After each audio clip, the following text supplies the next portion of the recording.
we are, WNST, AM 1570, Towson, Baltimore. Half in the sunlight, half in the shade. It's kind of like the moon. Kind of like the dark side of the moon in Pink Floyd. It is all brought to you by the Maryland Lottery. I have Raven scratch-offs to give away. This is my final batch of these. We will have the candy cane scratch-offs next week, so I will smell like peppermint by the time we arrive at Costas and at Gertrude's next week. We're at DiPasquale's. We are in beautiful Canton. It is a construction zone. It is a panettone zone. It is a Christmas cookie zone. I have one of these pistachio chewy with some coffee here, some Italian coffee. It's gotten cold. They've given me limoncello. They're Italian. They're feeding me. Imagine that. Max Weiss is here. She's the editor-in-chief of all things BMag. I like that you like Rofo, BMag? Yeah, like, we do call it BMag internally. We call the Best of Baltimore Bob internally. So now you know all the secrets. And I don't know about the Best of Baltimore. I haven't won recently. I do like that you mentioned that there are very few chiefs in the world other than like a fire chief or a police chief. And then there's me toiling over a laptop, and I believe that I, too... How many years have you been the editor-in-chief? You know, I don't exactly know. Decade and a half? So it's been a long while. No. I was the managing editor. No, I was the senior editor for a long time. And that's what Ron is, because I always get this with him. Ron is now a senior editor. I became the editor-in-chief, I'm going to say, maybe 6 years ago. All right. Okay? And I wear it well. I can see this. That the COVID has been kind to you. You're better outside the office. Are you saying that? Well, we do work remotely, yeah, so that we do have a shared workspace. That I'm on my also own. Use. I'm solo. Yeah, you get it. You get it. I mean, I'm fiercely independent. Yeah, I like working from home. I like being with my dog all day. I like my kitty cat. Not having a commute. It is true that you do miss a little bit of that sort of like spontaneous brainstorming or spontaneous conversation that happens in an office. But I kind of feel like we've idealized those a little bit. Like in my mind, we were constantly having spontaneous brainstorms back in the day. And the truth is, mostly we were just like, talking about what we watched on TV last night. Time. Right, yeah, basically. Yeah. So yeah, I do like working from home. And I actually got out of my house to come join you. Yeah, I mean, I try. I mean, every time I hear her, she's deadline. Yeah, and then Cassie came down, and we hung out, and we did our thing, and we were wondering whether the Orioles are going to spend money. And you're like the Oriole queen. You're mad at the Ravens. You're mad at the officials this week. Mad at the officials. I'm going to spank you about that a little later on. Okay, fine. Because we don't, in the journalism space, we don't complain about the officials. Well, we did. At least I did. I saw it. I understand you're trying to be objective. I was just tisking you is all I'm doing. Yeah, I know. But sometimes the officials need to be whacked. And we don't have to talk about that now. We can talk about it whenever you want, but we are going to. You don't talk about getting whacked in an Italian deli here. Come on now. I already had bacala. They already had bacala on the Feast of the Seven Fishes. He said, you know what bacala is? It's a Bobby Bacala on The Sopranos, right? You're a Sopranos girl, right? Of course. Right, of course. All right, so you're the movie queen. Yes. I think of you as a baseball person. I want to talk editing. I want to talk holidays and all of that stuff with you. What's on your mind? Like in a general, like you just mentioned working from home. I went to Fadley's yesterday. Yeah. I had Matt Gallagher on. We're talking about the city and different things. Mark Messina did my show this week, and this really dates things because Mark spent a lot of time back here in the '90s with his brother. The brother, right? Of Mike and Mark Messina. and I are still very close. Mark's the county commissioner up in Pennsylvania, and his brother's still rich, doing nothing, hanging out, coaching ball, and Mark came on, and he talked about attendance in baseball. This was before Alonso got signed. We're talking about winter meetings and like how baseball's changed and the city of Baltimore and what the new owners are trying to do and what the payroll can be and what the upside of actually getting revenue, because it feels like this corporate cash grab to me from the Orioles, and just in a general sense. Fans are really pissed about the Birdland thing. So I get all of that.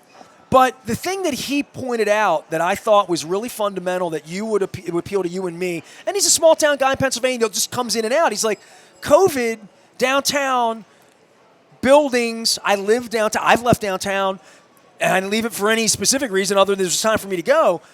But I wonder what's in the sky, because when I'm down on the ground and I go into Fadley's and I drive and I park my car at 11 and a cold day and looking around, it just feels like there's less people downtown, and that's a Baltimore thing, that's an American thing, that's a city thing, that's a getting back to work thing, and Trump he's going to be here this weekend, it makes me sick. But for me with the city and the vibrancy of it, there is something about like you and I getting a little older and being more like, I just want to stay home. I want to stay home. And it's not because I'm afraid of this or afraid. It's just like I like being at home. I like my dog. I like my cat. I like my Zoom. I like my Lily. I like my AI. I like my clone. Whatever it is. And I think that is. Yes. COVID did that, and I don't know if it did it to young people, but I know young people aren't drinking as much or smoking more weed. They don't go out, they don't dance, they don't date, they don't mate, they don't. It's No, you're totally right. During COVID, we all kind of nested, and we made our homes even more sanctuaries because we were stuck there. So then we sort of created these really safe cocoons of our home. So it makes it harder for us to go out. And it's funny you mentioned this because we have a story coming out in a few months. I think it's the May or the June issue. And it's called Baltimore 5 to 9. Okay, so not 9 to 5, 5 to 9. 5 p.m. to 9 p.m.? Exactly. Okay. And the idea is that everybody goes to bed at 9 o'clock. the idea is that young people are like, don't do nightlife anymore the way they used to. They do after work activities, whether it be sports or yoga, or there's even like early dance Trivia parties. night, karaoke. Trivia, exactly. Yeah. So like those are social activities for young people. So the nightlife is kind of dying, but this kind of, evening life is thriving. I'm glad you're teaching me this. That's why I love having you on. we're writing about that at the magazine. But yes, no, I think that downtown, not just Baltimore, downtown, all downtown downtowns, America, yeah. right, are suffering to an extent. But it is amazing to see all of the construction being I'm from done. here, Yeah, and I this drove is- over here, and I was here 6 weeks ago, and I pull in, and I'm like, I mean, there's crane literally 50 feet from our head going up and down with construction workers, and I'm like, I don't recognize it, but I like it. Doesn't it feel like something's happening? Because I was with Matt Gallagher yesterday, and you guys did the Renaissance piece a year and a half ago on Baltimore, right? And Matt's Mr. Baltimore. We're talking fishes and mussels and Hollands and great restaurants and new places, and not the restaurants that failed, not the things that aren't working, not the hole in the ground at the mechanic, not what's going to be the harbor, but what's really happening. Right. And my wife and I drove past Port Covington.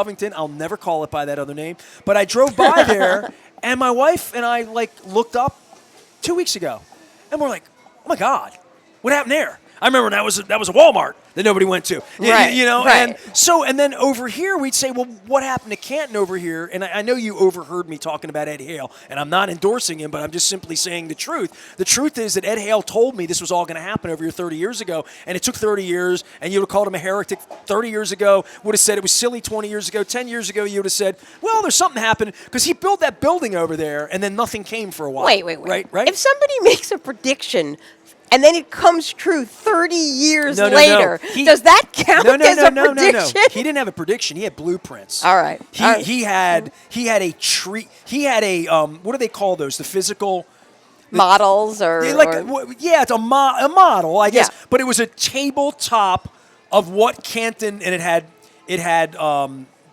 cruise ships here, not on the other side, but on this side. Right. And but it had a vision, and he had a vision for this. He absolutely showed me. What has become the mall, where the Target and the Harris Teeter, that was his footprint. Yeah. And that was the original footprint. But what it did on this side of Boston Street and O'Donnell, between here, all of this housing and all of these beautiful people in here eating Italian food today, not to mention all the rest of the restaurants and everything here. You don't have to go back very far. You're not from here. When you landed here, it did not look like this. And I don't know that any of this could have been predicted, but I'm telling you, one guy told me it was going to happen. I moved here in 1988. I think I get to claim This is myself. nothing. This was nothing That's then. true. This was. But let me say, this DiPasquale's, I have not been here since they moved here. And I walked in and I was like, whoa.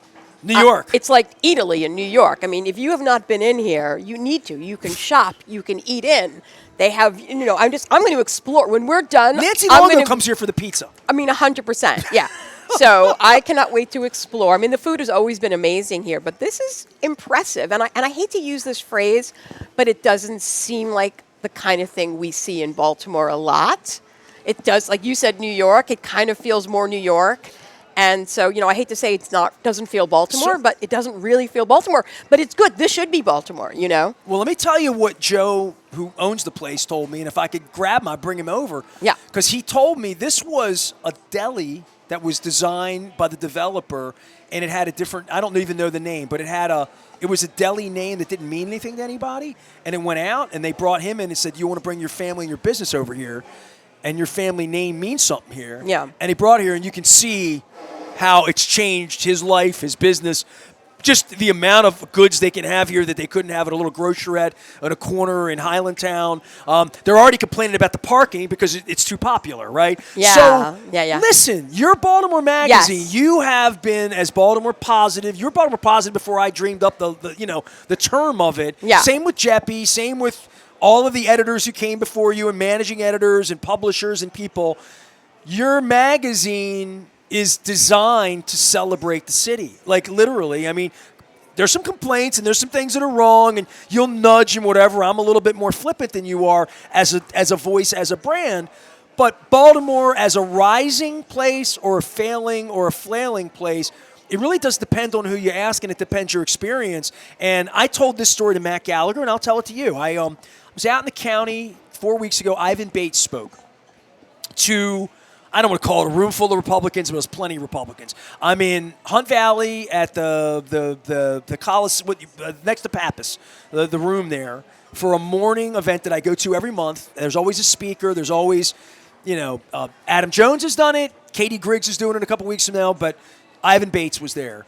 And Ivan Bates did his whole speech about the mayor and kids and jail and just all of it. He did his stump speech. And then at the end, Republican stands up, question, Ivan, I live in the county. What can I do to help you? And he said, and I'm going to give him a hard time when I have him on, but he said, take a chance on the city again. Come back to the city. And I thought the way he literally said, take a chance on the city. And that's what it is to these Fox viewers, right? It's like, bang, bang, I'm going to have bad things. Oh, yeah. It's all this craziness, crazy talk when I talk to these people. I live in Taos, and I come down here it's the third day in a row I'm in the city. I live 1.8 miles from the city line. Let's not talk about it like it's Gaza. You know what I mean? Come on here, So he said, come back to the city.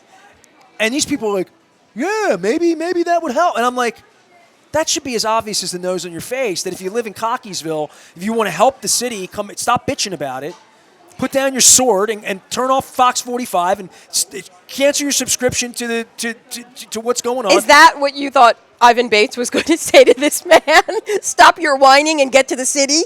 He said it nicely. He said it nicely, exactly. He said it nicely. The way he said the same thing. Come back. We've got great things. We've got DiPasquale's is here. Right. Faithley's is here. Coco. But Yeah. places are here. And I that's just, There's you've been so trying to much spread that message. happening in Baltimore. So much. You have a whole magazine devoted I have a to whole it. magazine. Well, we do the county as well. But yes, Baltimore City, it's thriving. You just have to sort of know where to look. You have to want to look. You have to care. It's incredibly...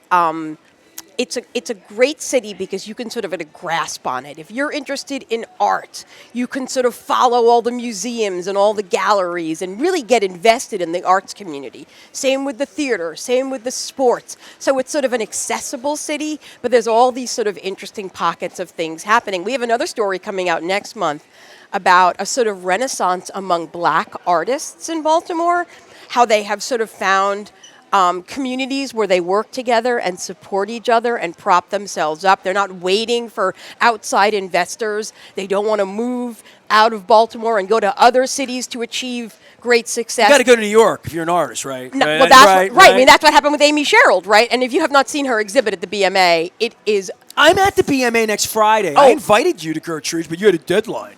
Well, I do have the deadline. It comes up every month. This happens I worked in a newspaper. Yeah, every you day know, for you know. 6 Okay, years. but anyway, the Christmas. Amy Sherald exhibit is amazing. So she is a Baltimore artist. She went to MICA, and I think she is the great American artist right now, and she is from Baltimore. So not just from Baltimore, and MICA. She's really she went to school. Didn't leave. Right. So, but so these artists, it's a community of black artists. They're trying to create that renaissance. You know, we were talking about the Baltimore Renaissance, and even within the Renaissance, there are pockets of other kinds of renaissances happening. And then, also next month.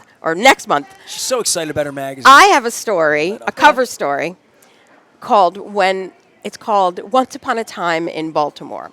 And what it's about is back when there were all these movies made in Baltimore. You know what? I'll come back. You talking about 80s and 90s? Is that the Renaissance? Exactly. The Runaway 80s Bride? and the 90s. That's you've got it. Exactly. Major League 2, Enemy of the State, the John Waters films, the Barry Levinson films that were here. Avalon. I remember Liberty being Heights. over here in Canton and in Fells Point, chasing girls, whatever I was doing, and I looked at the harbor, and there were just random fireworks going off at 1 o'clock in the morning on like a Wednesday night. I think I was leaving Max's on Broadway. Max Weiss is here. Relation. I was at a concert at Max's on Broadway covering it for the paper. Yeah. You know, and and whenever that movie was made, 86, 87, 88, whenever it was, in 89, and I saw Avalon the week after my father died at the Senator, and I sat in there alone, and I cried so hard, I couldn't even drive home. Is that what the fireworks were from? The fireworks were Avalon. It was the fireworks scene that he had. But he shot those off at 1 in the morning. And there was a thing in the paper and on BAL at the time, hey, there's going to be random fireworks going off in the middle of the night. Don't mind them. They're just, Barry's making a movie. He's making a film. But it was Avalon. I spoke to Barry for the story. I haven't seen that movie since that night. It's a beautiful movie. It just, ooh. Yeah. Gets me crazy 40 years later thinking about how hard I cried that night. So anyway, look for that story in the January 1992 issue. that movie came out. I promise you that because my dad died in 92. Okay, so it must have been 90, 91 that. But there was a thing in the news last week about movies here. And look, all the movies went to Australia and to Vancouver because they were making things cheaper. So come on, I'm talking to you. You know more about movies than anybody I know. So explain that part of it because it's your lane. Well, it's like a bunch of things that happen. First of all, they don't make as many movies as they used to, and they love the budgets they had. And they go, and a lot of them go straight to streaming. And so this idea of like the studios making films, right now the studios just make these tentpole projects, these Marvel films and these DC comic films. And it's very rare that we get a film that is, like a big studio film that is not one of these kinds of tentpoles. So that's one thing that happened. But then, as you say, other cities have better incentives for films, tax breaks and the like. Other countries are even less expensive. So what little film production there is, it goes overseas, it goes to Canada, it goes to New Zealand, and then in America, they stop coming to Baltimore because we don't give them the tax breaks that say Georgia. Made in Georgia. Remember that? No, I don't remember that one. Oh, okay. So Made in Georgia, if you watch enough TV, you will hear that little jingle, Made in Georgia, because they make a ton of television because they have better incentives. So basically the money kind of dried up in Baltimore, coupled with, the strike, the writer's strike, coupled with COVID, a bunch of things sort of conspired to keep movie making out of Baltimore. But now, maybe there's a little glimmer. I mean, did you see Baltimoreans? We have not talked about this yet, and it was on my topicality of whether I should see Baltimoreans or not. I've tried to get the fellow who made the movie on the show. You don't go to the movie. I've tried. I'm going Michael to the movie Strasser? You couldn't get it? I haven't been able to find him. I haven't been able to find the BSO director either, Hayward. Okay, well, we'll talk afterwards. So I can hook you up. Who is Keith Urban's soon-to-be ex-wife? What's her name? Blonde, Australian, pretty. Oh, Nicole Kidman? Yeah. She was in my building making a movie 15 years ago. She made a movie in Baltimore. Yes. She was in my building. Yeah. I know because they shut my building down. I couldn't walk in the front door. Al, the doorman, was all freaked out about it. But I lived at Harbor Court, and I've also... I forget what movie that is. I walked out of Harbor Court one day and ran into Bruce Willis. Right, this is the thing. He was shooting Die Hard with a Vengeance here, I believe it was, right? No. It was the one after that. No, he was shooting the... what was the film with Brad Pitt? Gosh, like something Monkeys. Anyway. Whatever it was I ran into Bruce Willis at the Harbor Court. My wife also ran into Bill Cosby. It wasn't that kind People of run. People at home are screaming right now because I can't think of the name of this movie. That's all right. Let him scream. That's okay. Anyway, no, but this is exactly what my story's about. It's like, you would go into Hampton and you would see Richard Gere and Julia Roberts, or you would at least see the trailers and the names, and there was this kind of excitement and this possibility. And it did kind of dry up, but...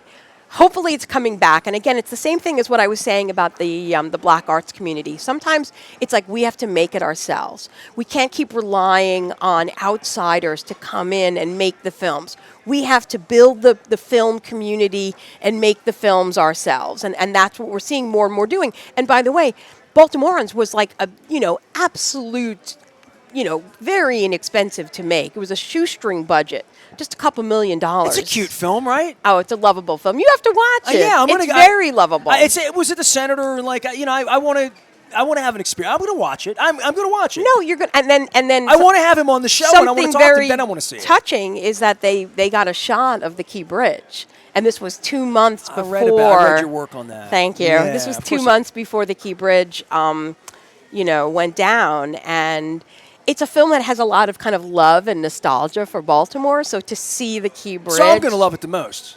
I think you're going to really love it. And all right. I think Well, you and Strassner, the lead guy, who's, very charismatic, he sort of has that kind of, like, you could see that he would have been like a not ready for primetime player. Right. Like, you could see him, like, hanging out with Bill Murray and John Belushi. So I could do some improv with him, as you're thinking? 100%. All right, yeah. let's go. So what do you think of that title, Baltimoreans? Come on, Dundalk getting together. Let's do it. Do you think it's offensive or no, the title, Baltimore? No, I'm a Baltimorean. Yeah. You're not. You're adopted to Baltimore. I am. Max Weiss is here. She's the editor-in-chief with an accent on chief of Baltimore Magazine. They got best bars. We're in the sun, and there's not a damn thing we can do about it. There's construction going on. So you mentioned movie people, and I got to tell a story. I love to story tell, and that's what AI says I do best in the world is story tell. We have to talk about AI, man. You are too into AI. No, stop. You don't know what you're talking about. I do. You need more time with me. I do. So anyway, I was at an Eddie Murphy concert reviewing it for the Evening Sun. Okay. So this was the Eddie Murphy Raw tour that you would remember in the Greens. Not the first, not Delirious, but this was the one where he was a really big star. Madison Square Garden. It's an actual video. Red leather jacket. Correct. Right. That exact show was taped. The one you're familiar with from Madison Square Garden was taped 2 nights after he did that act here. You can look at there was like August 8th he was here, August 10th he was in New York. The night he did Baltimore, I was on the scene with my notebook. And I had review tickets from Edie Brown, who we love you, Edie, both of us. I might love you more. We're going to fist fight who loves Edie Brown more. How dare you? Yeah, we love Edie. So I'm in the review seats, which are now in the arena, like the first section over in the front rows, the review seats. And I'm sitting there, and Danny DeVito sits down next to me. And we're in the front row where the floor is, and people are noticing him, because the lights are on and Eddie Murphy's not on stage yet. It's probably 8 o'clock, but Eddie's not really going on until 8:30 or 8:40. There probably was a warm-up act that nobody cared about. And people were yelling, "Hey, Louie! He's shooting Tin Men here at the time, right? So he's getting harangued. And I saw John Wright. Did you know John? Tall man, looked like James Brolin, who ran the arena for years and years. Well, I'm good friends with his nephew, I believe, Travis. All right. Yeah. Jason's one of my best friends in the world. He runs Live Nation Chicago to this. I love you, Jay. I love John. John was running the arena at the time. And John ran Pro Image. He's the one that did the exploding soccer ball for the blast. He did all of the props that they ran through and all that. John's just a wonderful man. I love you, John.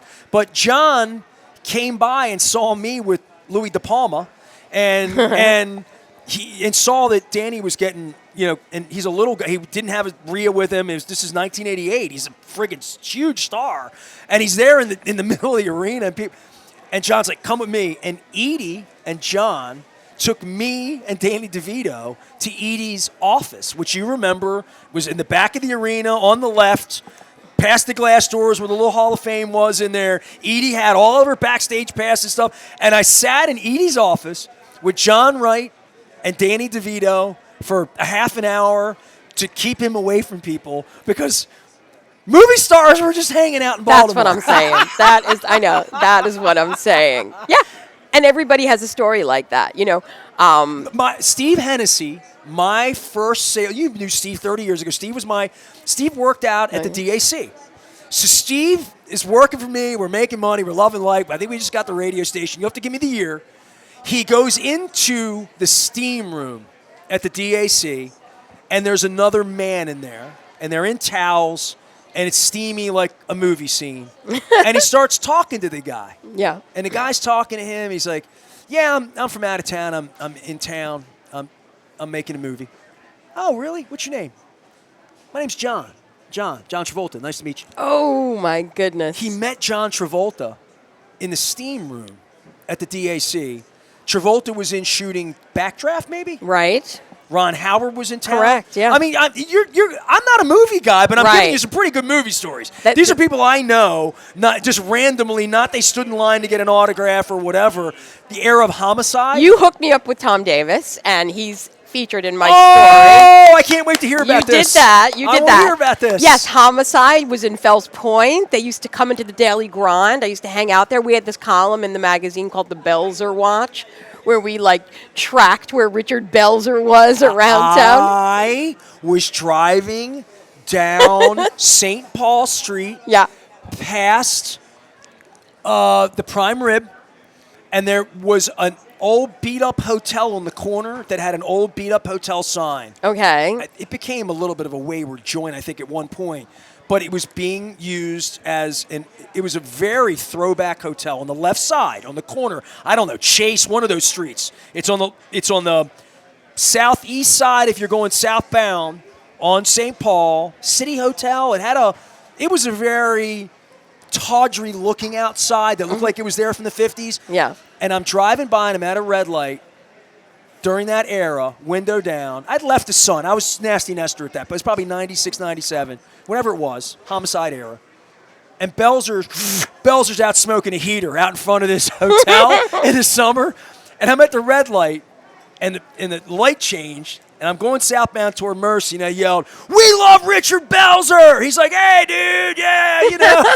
That's the thing. That's the thing. I love having you on. That's Belzer in his purest form, right? Like outside in front of a seedy hotel, chain smoking. Smoking a That is the quintessential Belzer I had a sighting. moment with Richard Belzer. Oh, that's beautiful. Late night talk TV. Max Weiss is here. She's the editor of City. So what's on the covers and you did Best Bars here? Is this month? Best bars, All right. yeah, and this is like about neighborhood bars, you know. I was like at Coco's last night. Yeah, literally. well, right? we love Coco's, but this is like basically about like how Baltimore really loves its neighborhood bars and how because in of your what you were Hollandale. saying Yeah. before about people have been cocooning in their homes. Let's get them out. And they're not going out as The much. Royal Blue, that's the place that John Waters hangs, right?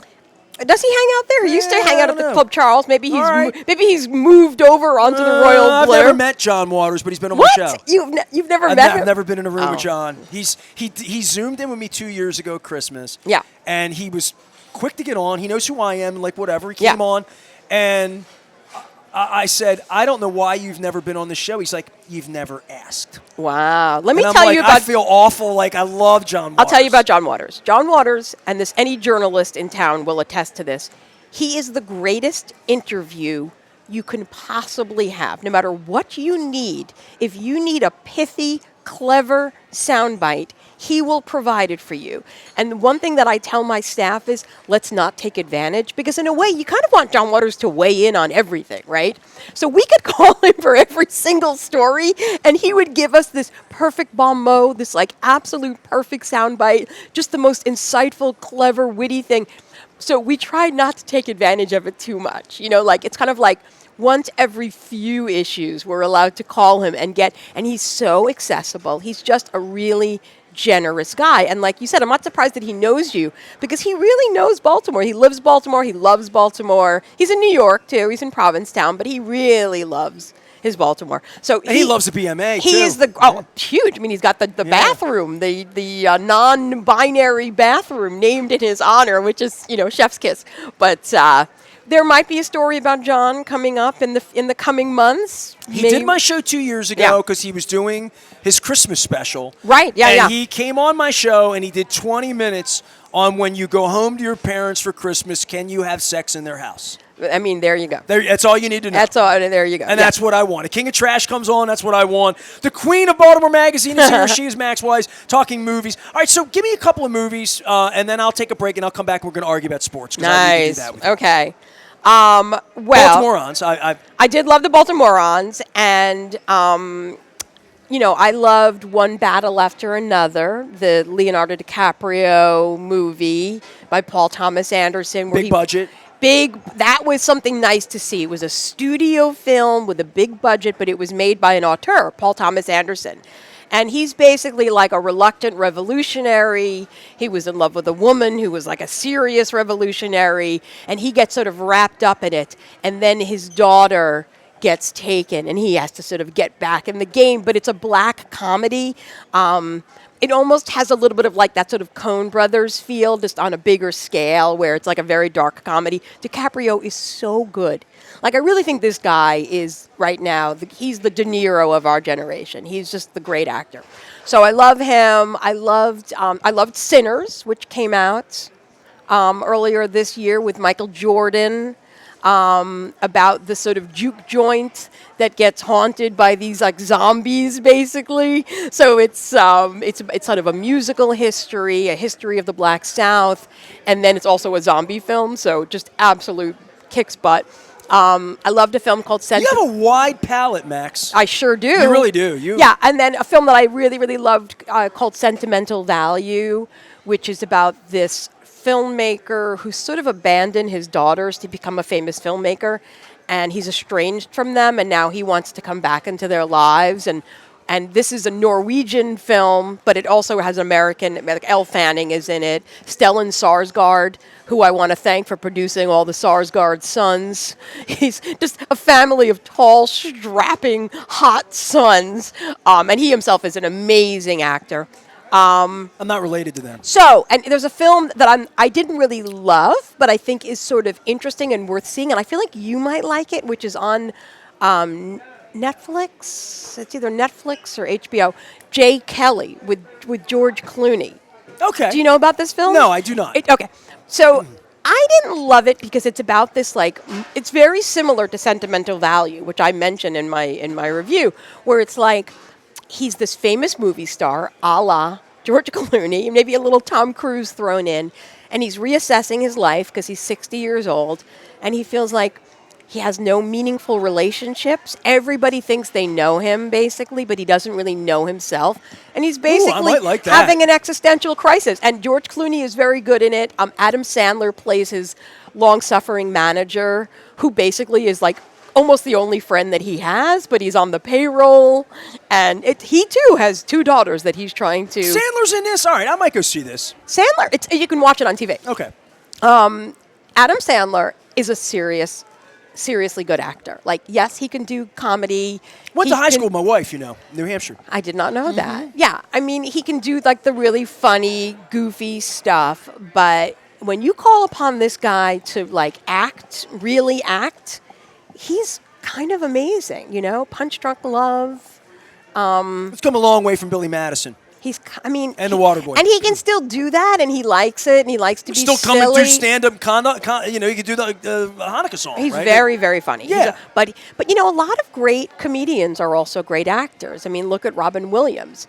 Look at Bill Murray, who I think is... Well, that's the basis of it, right? Yeah, But then once you're funny, you want to prove that you can do more than that. Eddie Murphy, took a turn Eddie at Murphy that. is right, exactly. I mean, it's interesting because it's like, I guess, laughter and tears are almost like 2 sides of the same thing. It's a matter of sort of getting in touch with your emotions, and there's an expressiveness there.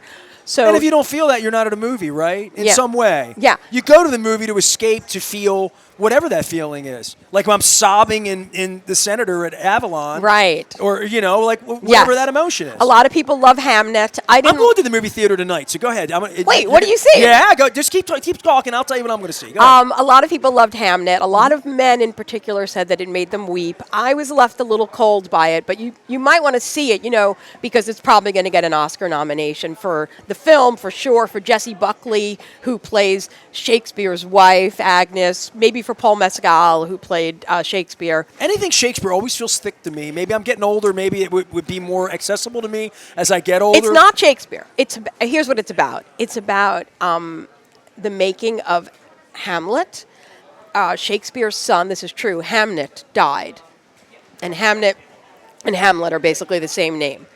And so after the death of his son, he writes this play as a kind of catharsis. Okay. All and right. so it's really about his life and the making of this play. But it's gotten really great reviews, and I went in fully expecting to love it. It's directed by a woman named Chloe Zhao, who I really love. Didn't totally love it. Okay. All right, but a lot of people have. So I'm not recommending it, but I'm just saying, like, if it seems interesting, you might want to check it out. All right. So, well, I'm going to do. Now, what are you seeing? Tonight. Two things I want to sail off before we get to sports and take a break. Okay. I've been going to concerts in theaters. So when the time I text you about the Talking Heads thing, which is still one of the most mind-blowing things I've ever done, Yes. which was that D-Box chair that moved with the music of the Talking Heads and stopped making sense. I went to see the Depeche Mode movie about a month ago. Depeche Mode was a really bizarre concert film. It had this Spanish language subtitling about death and muerte, and it was just really weird. But I love Depeche Mode. My wife doesn't love them but like them. And when they toured 2 years ago, I had every intention of going to see them 5 times and never went because it just I just didn't make it. But I love Depeche Mode. So I'm like, it was $15, $20. It was at White Marsh. I said, look, we didn't go to the concert. We don't have to drive to D.C., Philly. I don't have to spend money, do all that. It's $20 to go sit in the theater. You'll be in and out in an hour and a half. You either love it or you don't. I don't even know what it is. She's like, well, just get me a ticket. It was $18 or whatever. We bought it a month ahead of time because it was a one night, one show. Come if you want to. There were only 50 people in a 300-seat theater that night when I went in. And it was good in a way that, like, I pulled into White Marsh in my pajamas, like sweatpants, went in, had a concert, walked out, was home in 5 minutes, and Jen and I are both like, that was really great. Like, I had a good time. It was like being at the concert. It was cool, and it was a mini concert because Depeche Mode was in a 3-hour set, and this one got done in an hour and 45 minutes, and we got to people are people. You know, we had our fun, you know? Yeah. But you need a bigger audience There'll be for that. times when my crime. So tonight, Yeah. if you look this up, and I go on my app, The Cure taped their newest album at a club in Spain in 4K. And they made a film, and it's The Cure. It's the whole concert. It's 31 songs. It's the new album, and they didn't tour on the album. They just played it for a week and put it away, and they haven't toured on it. They shot it, and I bought a ticket. And here's the weird thing: when I went to sign up, it's at Arundel Mills. Sure, Jen is relieved she's out of town. I love The Cure. So I do too, but so their new album. So are you not going to know any of the songs? No, I'm just going to vibe, right? And okay. So Robert Smith, by the way, looking a little rough. I love Robert Smith. So do I.